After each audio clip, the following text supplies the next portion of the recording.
Hey rhythm strummers, here's an easy way to play this great Beatles tune. Got a good reason for taking the easy way out now. Hi, here's a chord shape and a strum pattern that works great for a lot of different songs.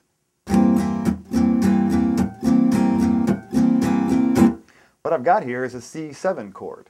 And this C7 chord holds down 4 strings and is between the 1st and 3rd frets. And I can take that shape and move it up 2 frets. Now it's a D7 chord, without having to change a bunch of fingers or go to a new location other than sliding up the same strings in the same shape. I can go 2 more frets, up, now it's an E7. 1 more fret, and now it's an F7. Just like that. It's super helpful. You don't have to change shapes. Very handy. And we're going to use that for this exercise here to learn how to move around in these chords without having to change shapes at all.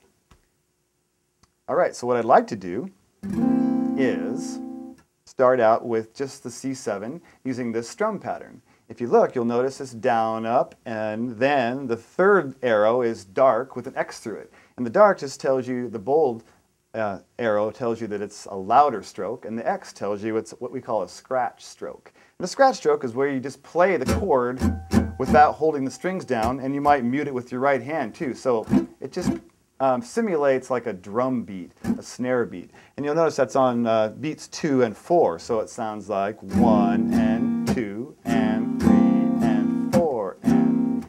So let's practice with the C7 chord, just playing that strum pattern a bunch of times so you get used to it. 2 and 3 and 4 and 1 and stroke and 2 and scratch and 1 and 2 and 3 and scratch, like that. 2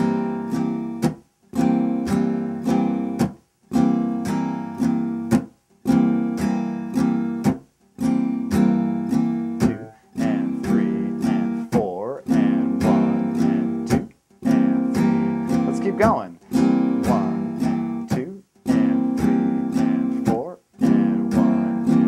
I'm letting go of the chord on the scratches, 1 and 2, but not taking my fingers off the strings, 1 and 2 and 3 and 4 and 4 more times, 3 and 4 and 1 and 2 and 3 and 4 and 1 and 2 and 2 more times.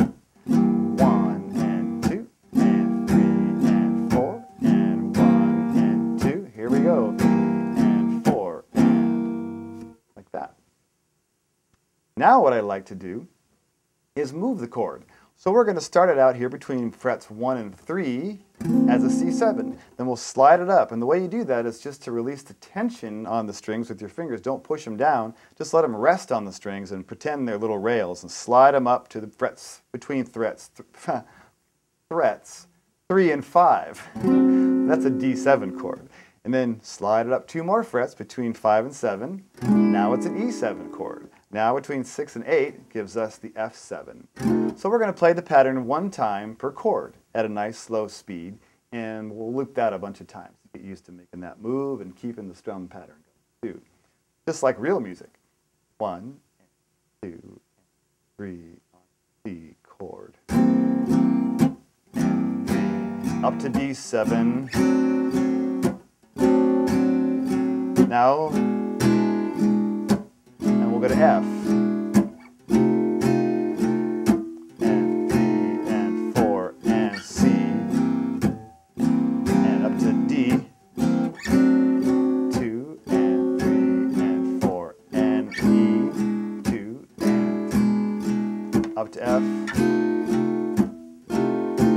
Back to C.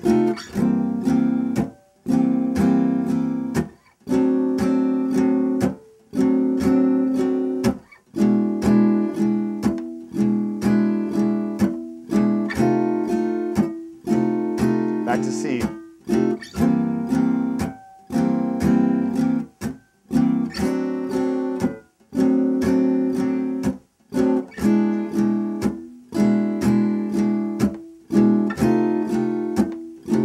Let's do this one more time.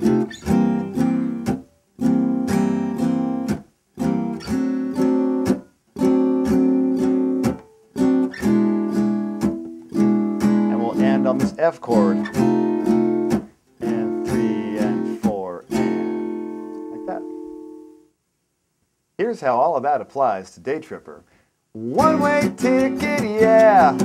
It took me so long. If you'd like to find out more, we'd love to see you at rhythmstrummer.com.